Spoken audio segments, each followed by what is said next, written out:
Hi, I'm Carolyn.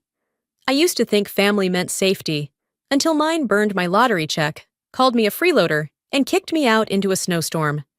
They mocked my Christmas gift, then tried to take credit when it turned out I'd won 2.5 million. They didn't just laugh at me, they erased me. So tell me, how do you heal from a betrayal that wears your last name? Because what they did next was worse. Want to hear it? I had barely stepped through the door when I knew I shouldn't have come. The smell of cinnamon and ham filled the house, but it was missing something. Or maybe I was the missing part. I kicked off my snow-covered boots at the mat, clutching the small paper bag like it held something sacred. My fingers were red from the cold, but no one offered me a towel. Or a hello. I could hear my mother's voice from the living room, mid-sentence, laughing. And she made it from scratch. The crust was just perfect. Blythe always had a hand for detail. Of course! I hovered for a moment in the hallway, waiting. Nothing. No one even looked up when I walked into the room. The fire crackled in the hearth, soft jazz floated from the speakers, and my seat, well, it wasn't set. Ginevra looked at me finally. You're late. I brought something, I said, trying to sound casual. I held up the bag. Just something small. Blythe glanced up from her wineglass, smirking. Don't tell me it's another one of your last-minute experiments. I ignored the sting. Scratch-offs, one for each of you. Silence. Not even the kind that holds surprise, just that stale pause before mockery. You bought lottery tickets? Derek chuckled. What is this, white elephant for broke people? Blythe added, Did you find them in the clearance bin? Ginevra didn't even bother to unwrap hers. You know, you could have at least baked something. It's Christmas, not trash day. The laughter that followed wasn't loud, but it sliced just the same. I didn't say anything. I set the bag on the coffee table and sat on the edge of the sofa, hands in my lap, listening as they moved on to another conversation. Something about Blythe's new curtains. Something about Derek's fantasy football league. I looked around at the people I was supposed to belong to and felt like a guest no one had invited. Dinner passed without much fanfare. I helped clear the plates while they moved into the den for the annual family photo. I wiped gravy off the counter, rinsed wineglasses, arranged leftovers into mismatched Tupperware. It wasn't until I heard the chorus of "Say cheese" that I realized I hadn't been called. By the time I walked into the den, it was over. The camera was already back in its case. The lights were off. Blythe was texting. Ginevra was adjusting the throw pillows like nothing had happened. Later that night, I saw the photo on Blythe's social media. Everyone was smiling, arms around each other, framed by the tree and the stockings. The caption read, "The ones who matter most this Christmas." I didn't even feel shocked, just hollow. That's the thing no one tells you. Being forgotten doesn't hurt as much as realizing they remembered, and still didn't care. I sat in the upstairs room I always stayed in when I visited. Same faded quilt, same faint smell of cedar and dust. I didn't cry. I just watched the snow fall outside the window, wondering why I kept coming back. Maybe I thought this time would be different. Maybe I hoped they'd look at me and see more than the girl who dropped out of grad school and never got married. Maybe I thought giving them something, even if it was small, meant I could still matter. I opened my coat pocket and pulled out the last ticket. The one I had planned to scratch off with them, maybe laugh about, maybe win $5 on. I looked at it for a long while. Maybe this year, something small could go right. The room was so quiet, I could hear the baseboard heater ticking, a rhythmic little pop and snap like a metronome counting down the seconds of a life I wasn't really living. The overhead light buzzed faintly, but I'd turned it off hours ago. Only the lamp by the bed was still on, casting a soft yellow pool across the old comforter I hadn't changed since I got here. I held the ticket between my fingers, gently, like it was made of tissue or ash.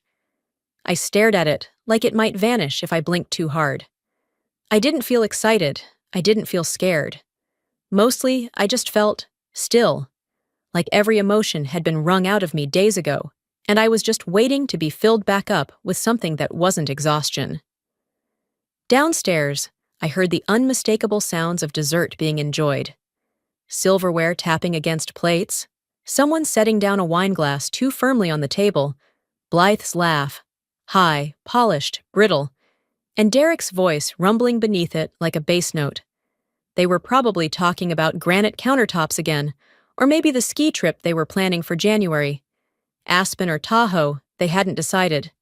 Their problems were the kind people liked having. None of it involved me. It never did. Nothing I said ever seemed to reach them. Not in any real way. My stories were nice, my jobs, interesting, my opinions, different. A lifetime of soft put-downs disguised as politeness. And when I gave gifts, they were smiled at and set aside. Not once had anyone ever asked what I liked, or what I wanted for a change. Being around them always made me feel like an extra in a movie they were starring in, necessary to fill a scene, but never part of the actual script. I ran my thumb along the edge of the ticket again. The cardboard had gone warm and pliant, like it had absorbed my hesitation. A weird, quiet intimacy. I reached for the old dime I kept tucked in my wallet, a habit I picked up years ago, back when I'd count out coins in the grocery store aisle, hoping I'd have enough.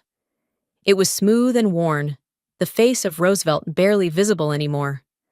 I lined it up against the first square and scratched carefully, deliberately, like I was peeling paint off a wall. The first row, one matching digit. The second, another. My chest tightened. Then I scratched the third. I froze. 3 identical numbers in a row. My fingers hesitated, just for a second. I wanted to tell myself I was imagining it, that I was misreading the symbols, that this was some mistake. But I wasn't blinking. I was wide awake. I scratched the 4th row, and then the 5th. A pattern was forming. Perfect, clean, impossible. I reached for my phone and opened the lottery site, my heart thudding now in a slow, steady beat that felt out of sync with everything else. I typed in the numbers on the back of the card, double-checked, and hit verify. The screen blinked once. Then the number appeared, clear and irrefutable. $25,000. No bells. No whistles. Just a number and a blinking green checkmark, as matter of fact as a weather report. I didn't scream. I didn't leap up. I didn't cry. I sat there, holding the phone in one hand, the ticket in the other, while the heater clicked behind me. The shock didn't hit like lightning. It moved slow, like ice spreading through warm water. A quiet kind of realization that settled into my bones. My first thought wasn't joy. It wasn't even relief. It was, they can't know? Not yet. Not because I wanted to hoard it, or because I was trying to lie, but because I knew what would happen if I said anything. Blythe would laugh at first, pretending it was funny. Then she'd ask questions that weren't really questions. Where did you buy it? Wasn't that the grocery we all go to? Didn't you use Mom's car that day? Wasn't it Christmas Eve, our family celebration? Then Derek would step in, smooth and reasonable, turning facts into favors. You were staying in our guest room, eating at our table, using our electricity. The implication would be there, thinly veiled. It's not just your win. It's shared. They'd wear me down, wrap it all up in guilt and expectation. I'd come out the other side with a slice of something that had been wholly mine, reduced to crumbs. They wouldn't even realize they were doing it. Or maybe they would. I honestly didn't know which was worse. I stood up and crossed the room to the dresser. The mirror above it was cloudy, the glass old, the frame chipped. I looked at my reflection. My face looked the same, but nothing else was. My life had just split in two, the one I'd been stuck inside, and the one I could now walk into. I set the ticket on the bed, smoothing it flat. Then I opened the drawer and pulled out my notebook, the one I wrote in when I needed to make sense of things. I flipped past pages of notes that no longer mattered. Shopping lists, reminders to call insurance, a recipe for lentil soup I never tried. On a clean page, I wrote, Montana State Lottery Office Address. Look up? Verify twice. Bus 14 departs 9:10 a.m. Arrives Helena 1:45 p.m. Bring ID, routing plus account number, signed ticket. Do not tell anyone. My handwriting looked calm. Neat. Almost detached. Like I was planning a trip to the grocery store, not preparing to rewrite my entire future. But inside, something had shifted. It wasn't joy, not yet. It wasn't even freedom. But it was the absence of dread. And that felt new. I slid the ticket into the pages of an old paperback. The shipping news, I think. Something no one in this house would bother to open. Then I placed the book deep inside my canvas tote, zipped it shut, and covered it with a rolled sweater and a pair of socks. The heater clicked off again. Silence returned, clean and cold. My phone buzzed. It was my mother. Don't forget to do the dishes before bed. No, thank you for the scarf I spent 3 evenings knitting. No, it was nice to see you. Just another directive, another duty, just like always. I looked down at the screen, then back up at the mirror. I saw the same tired face they always said looked ungrateful, the same mouth they said talked back, the same eyes they never really looked into when I spoke. But something had changed. They had no idea, and I wasn't going to tell them. Not yet. Maybe not ever. The next morning, I woke early. Not because I had anything to look forward to, but because the smell of bacon and burnt toast wafted through the vents, dragging me out of a shallow sleep. I dressed slowly, pulled my hair back into a loose knot, and headed down to the kitchen like I always did, quietly, like a guest who'd overstayed. They were already seated. Ginevra at the head, as always, reading from her phone while Blythe scrolled through hers. Derek was slouched in his chair, chewing loudly, and Howard, well, he was stirring his coffee like it was a task he resented. No one looked up when I entered.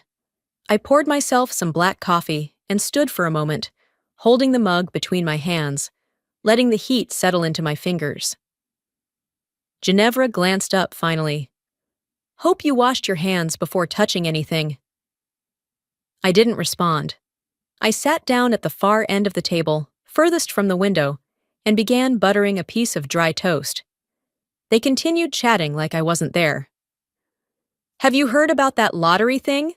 Ginevra said suddenly, scrolling. Somebody in Missoula won $2.5 million off a scratch-off. Christmas miracle, I guess. Derek snorted. Wouldn't that be a hell of a twist? Imagine if it was someone like Carolyn. Blythe laughed, flipping her hair. She did bring us those charming little charity cards. I kept eating. Ginevra looked directly at me. You still have yours, don't you? I set my fork down slowly, met her gaze. Yes. The table went silent, just for a second, but long enough. That's not funny, Blythe said, but her tone shifted. She was listening now. Derek leaned in. Wait, you actually still have it? I gave a small shrug. I do. That silence stretched again, sharp, intrusive. Ginevra folded her hands. Well, if it turns out you're holding the winner, I think we all know what that means. I tilted my head. What does it mean? She smiled, but it didn't reach her eyes. It means we share. You didn't get that ticket on your own. You came here for Christmas. You stayed in our home, ate our food, used our water, our heat. I mean, that ticket was part of a gift exchange. It belongs to everyone. Yeah, Blythe jumped in. It was like a group thing, part of the family celebration. I stared down at my toast. I didn't see it that way. Derek chimed in. I've got a truck payment behind 3 months, and the roof's leaking at Mom's. So, if it is the winner, don't start acting brand new. I set my mug down carefully. I haven't claimed anything. I just said I still have it. Ginevra leaned forward. Don't play coy. You need to remember who's always been here. We've put up with a lot, Carolyn. You've lived off this family for years. I haven't lived here in over a decade. You always come back when it suits you. You take. You never give. Even now, you're sitting on something, and you think you don't owe us a piece? I stood up slowly. I don't owe you anything. Ginevra stood too. If you think you're going to take what belongs to this family and walk away, you've got another thing coming. I didn't yell. I didn't break. I simply walked out of the kitchen. Upstairs, I locked the door to my room. My hands were shaking, but not from fear, just adrenaline. I sat on the edge of the bed and exhaled hard, staring at the crack in the wall I'd always hated as a kid. I whispered it aloud, just to hear it. This is why I didn't tell them. The ticket was still in my bag, untouched since last night. I didn't even pull it out to double-check. I didn't need to. I knew now that nothing had changed. Not really. Money didn't make me valuable. It just made me a threat. Later that evening, just after the sun dropped behind the frozen ridge, a knock came at my door. I stayed still. After a pause, Ginevra's voice cut through. "You don't have to say anything. Just bring the check down when it arrives. Let's not make this messy." I didn't respond. I didn't move. Instead, I stood slowly, walked to the door, and slid the deadbolt into place. The next day passed in a strange fog. I kept to myself, stayed out of the kitchen, and only came downstairs to refill my thermos with coffee. I didn't want to give them the satisfaction of seeing me unravel, or worse, beg for space that should have always been mine. By late afternoon, I took my tote and walked to the library. Not to read. Just to sit where nobody expected anything from me. I found a table by the window, opened a random book, and let the silence breathe around me. It was there, in the stale hum of fluorescent lights and muffled page-turning, that my phone buzzed with a message from Ginevra. "Dinner tonight, just family. Let's start fresh. 7 p.m. That was it. No, "How are you?" No apology for the things she'd said, or how she'd tried to wrap entitlement in a lecture about sacrifice. Just a calendar invitation to perform forgiveness. I stared at the message, deleted it, then scrolled back and read it again. I didn't say yes. I just showed up. It was already dark when I walked in. The house had been scrubbed of tension, at least on the surface. Table set like a magazine spread. Candles. Napkins folded like some hotel wedding rehearsal. I knew better than to believe it was for me. Ginevra stood in the kitchen, apron on, holding a roast chicken like it was an offering. Her smile looked tight. "I'm glad you came," she said. Blythe turned from the hallway. "We even saved your seat this time." Her voice was too high, too rehearsed. I nodded, took off my coat, and hung it by the door. I didn't bother asking what the occasion was. I already knew it wasn't about reconciliation. It was about optics. We sat. Forks scraped plates. Conversations tiptoed around anything real.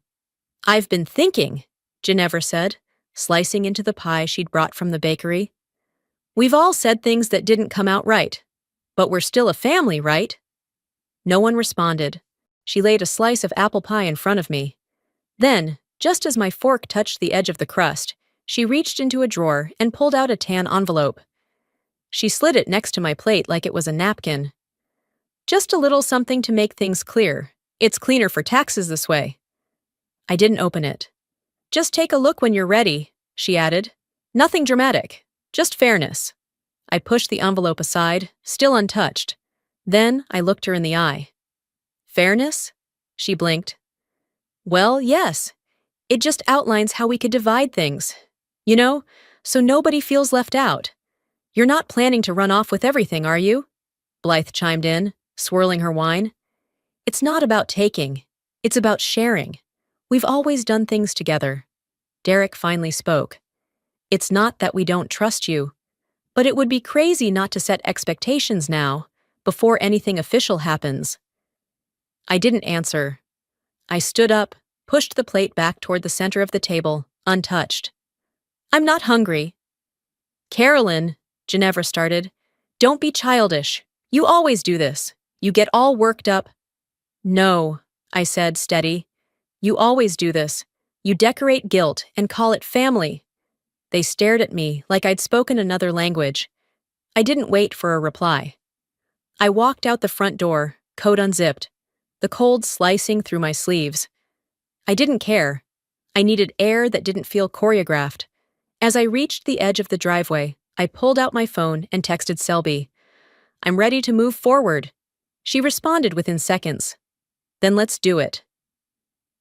Back inside that house, I imagined Ginevra shaking her head, muttering something about me being too proud, too sensitive, too selfish. Maybe she even said it out loud. She thinks she's above family now.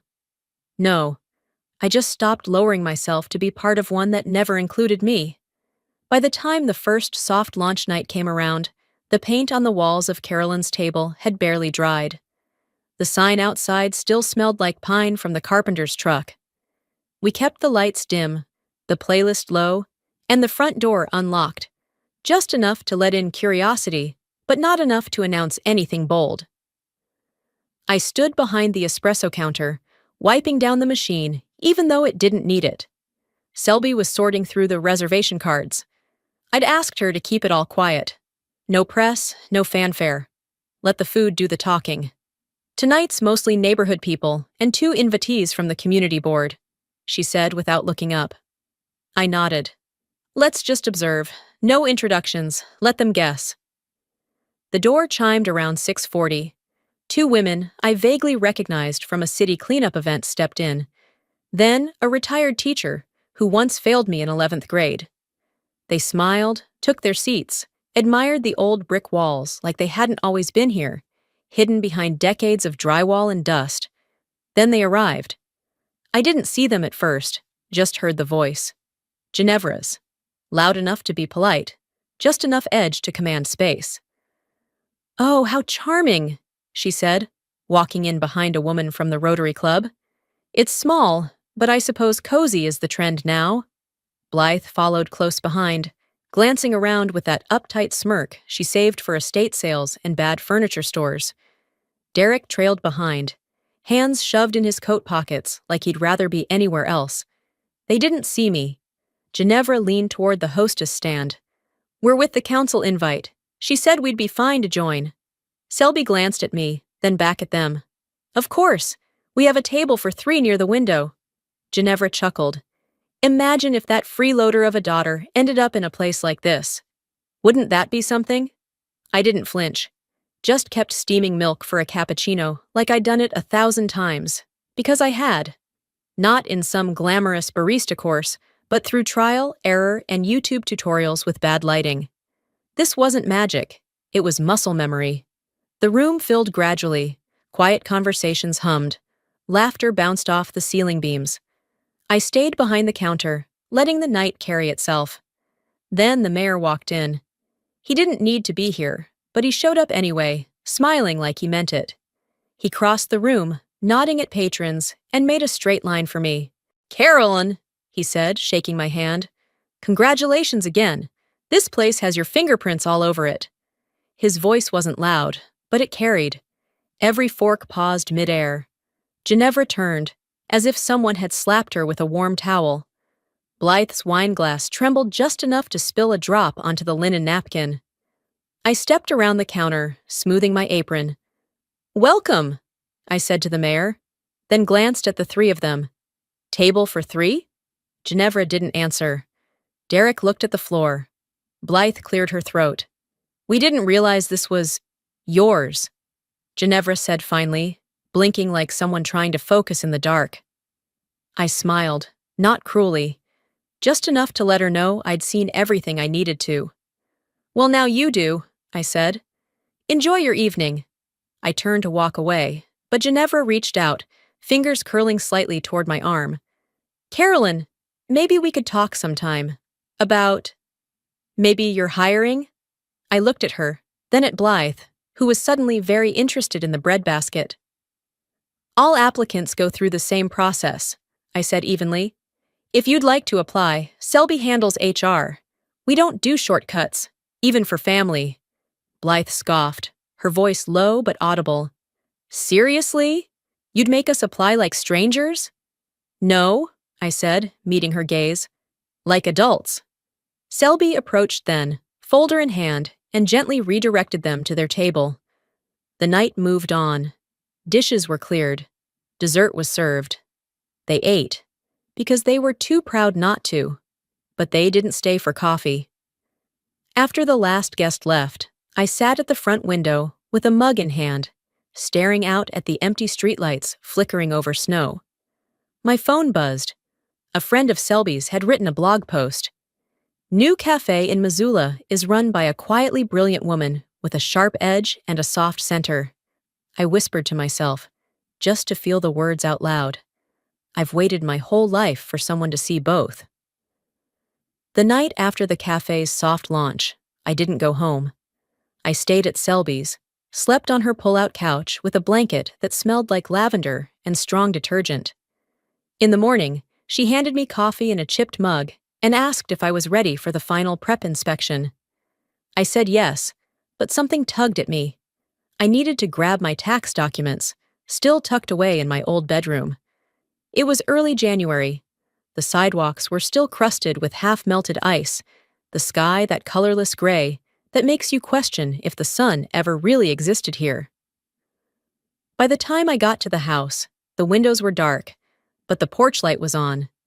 It looked exactly the same and nothing like home. I stepped inside without knocking. It was quiet, the kind of silence that wasn't peaceful, just empty. I slipped off my boots, walked toward the kitchen, and stopped cold. The usual pile of mail wasn't on the counter. Ginevra sat at the table alone, a nearly empty mug in front of her, steam long gone. She didn't look up, but the faint scent of something acrid hit me. Burnt paper, like the edge of a candle wick snuffed out too late. I dropped my bag on the floor. Did anything come from the lottery office? She finally looked at me.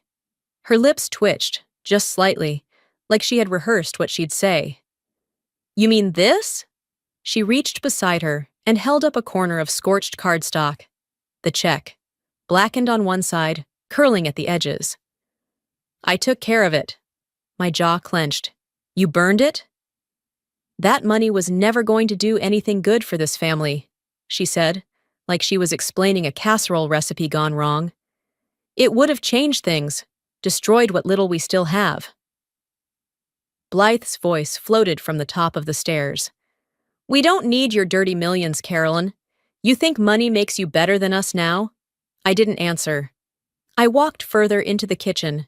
Derek came in from the back door, snow still on his shoulders. You live here. You eat here. You act like a queen walking through a castle you didn't build. I stared at Ginevra. You stole from me. She stood up, slow, deliberate. You walked into this house. That makes everything in it ours. You want to leave with your check? Fine. But you don't take this family's name and pretend you earned something on your own. There was no fire in her voice, just that dead certainty she always used when she decided she was right. I turned without a word, walked to my room, and closed the door behind me. The walls hadn't changed, still had the thumbtack holes from posters I'd taken down years ago. I grabbed a duffel from the closet and stuffed what I could into it.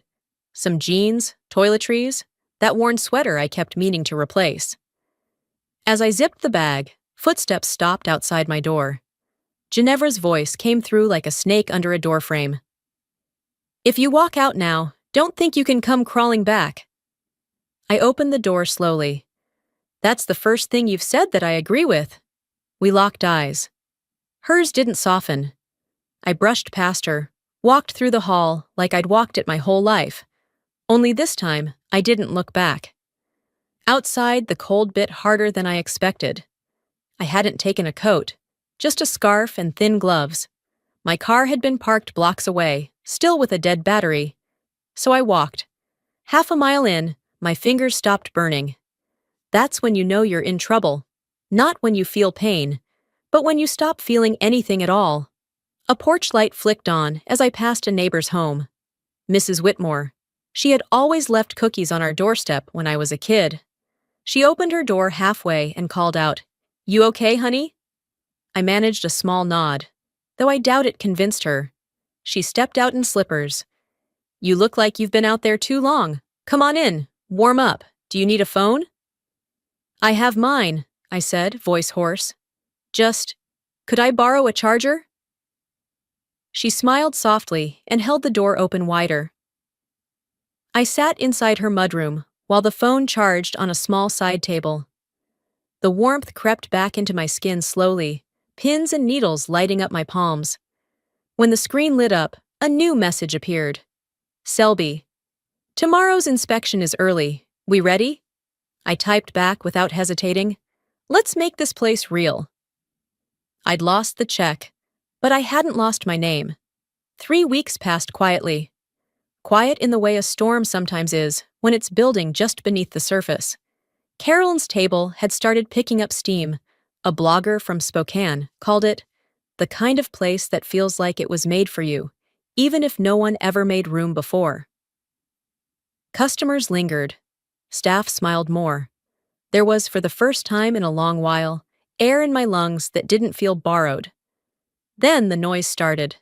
Selby caught it first. She walked in mid-morning, phone in hand, her brows pressed together. There's a thread in a local Facebook group, a long one. I looked up from the order forms. And it's about you and the cafe. I reached for her phone and scrolled. Accusations, anonymous comments, rumors. She pushed her family aside to play entrepreneur. Heard she used money that wasn't even hers. Ask her who really helped her get this place off the ground. Near the bottom. Trust me, I know her. I'm related. That one hit differently. By the end of the day, 2 bookings had canceled. A supplier asked to confirm our licensing again. One of the staff mentioned getting DMs from someone named Marcy Bell, warning them not to trust the boss lady too much. The name didn't hit me right away. That evening, Selby and I stayed late to review system logs. Bookings had been tampered with. Duplicate entries, emails rerouted, vendor contacts suddenly disconnected. We pulled the admin access report. The IP address was from inside the cafe.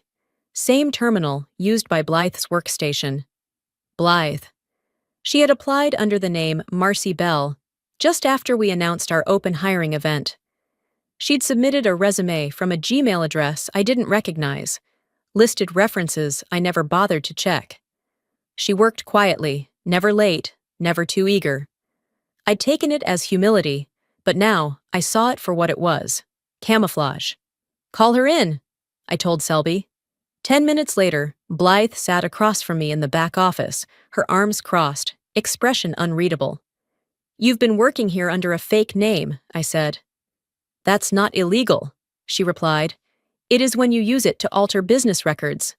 Her face twitched, but she held her ground. I didn't alter anything. I was helping. You were drowning and didn't even know it. I figured you'd thank me. By sabotaging reservations? By sending messages to my staff accusing me of stealing? I didn't. I have logs, Blythe. Screenshots. Server access trails. Every login. She said nothing. I leaned forward. You didn't just lie. You walked into my life like a thief. You used my name to smear me. And for what? So I'd hand you a piece of something I built? She blinked rapidly. We're family, Carolyn. No, we're history. I walked out of the office and called a staff meeting. The team gathered in the front, confusion turning to quiet fury as I showed them the evidence. Emails, logs, even a recorded message Blythe had sent to a vendor, claiming I had mental issues and was not fit to run anything. She stood at the edge of the room, silent now, shrinking. I need everyone to know, I said, voice steady. This business is built on honesty, and this betrayal doesn't reflect on any of you. But it won't be ignored. Selby handed her a formal notice of termination. Blythe didn't say a word, just took the envelope and walked out through the back door.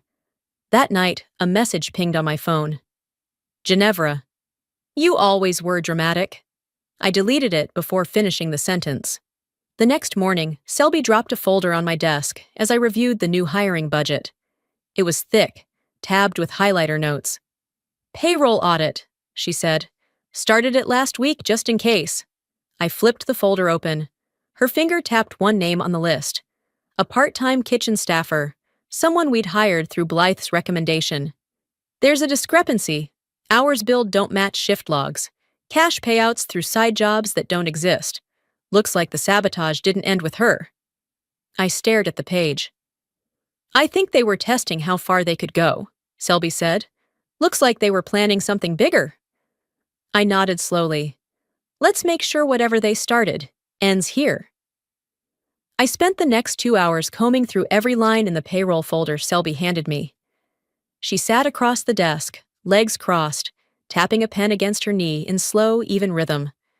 The name that kept popping up didn't ring any bells, not until I checked the emergency contact listed on the new hire forms.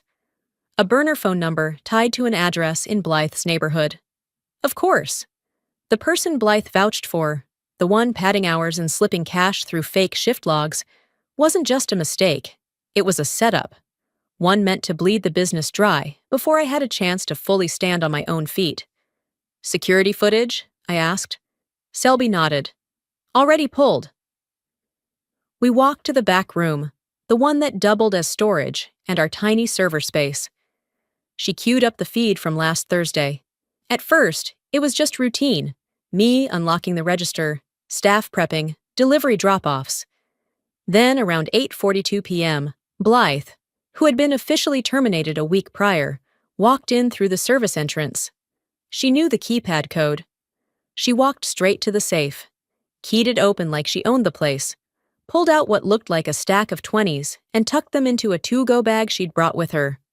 No flinching, no hesitation, just calm, calculated theft. I didn't say anything. Selby stopped the video. We can report this. We should. I nodded once. Call the police. There was no dramatic music, no shouting match, no slamming doors. Just the quiet resolve that comes when you know you're finally done handing out warnings. By lunchtime, the officers arrived. They didn't come in with flashing lights or raised voices. They came in plain clothes, walked directly to the table where Blythe was now seated, somehow back in the cafe again, like a ghost that refused to stay gone. She didn't resist, just blinked slowly, face flushed as they read her the charges. Fraud, trespassing, theft. I didn't do anything, she said, voice wavering. This is a mistake. She's lying. I stepped forward, calm. I have the login records, surveillance footage, the tampered invoices, and the name you used to hire a fake employee. One of the officers glanced at me. That'll be enough. As they walked her past the tables, one of the regulars turned his head. That your sister? He whispered. No, I said. That's someone I used to know. Blythe's eyes welled up. Carolyn, please, don't let them do this. I didn't move. Save it for the judge. Later that afternoon, I sat back in my office, door closed, blinds drawn halfway. Selby came in with 2 cups of coffee and handed me one like we were in a silent ritual. My phone buzzed. Ginevra. I didn't open the message. I just read the preview.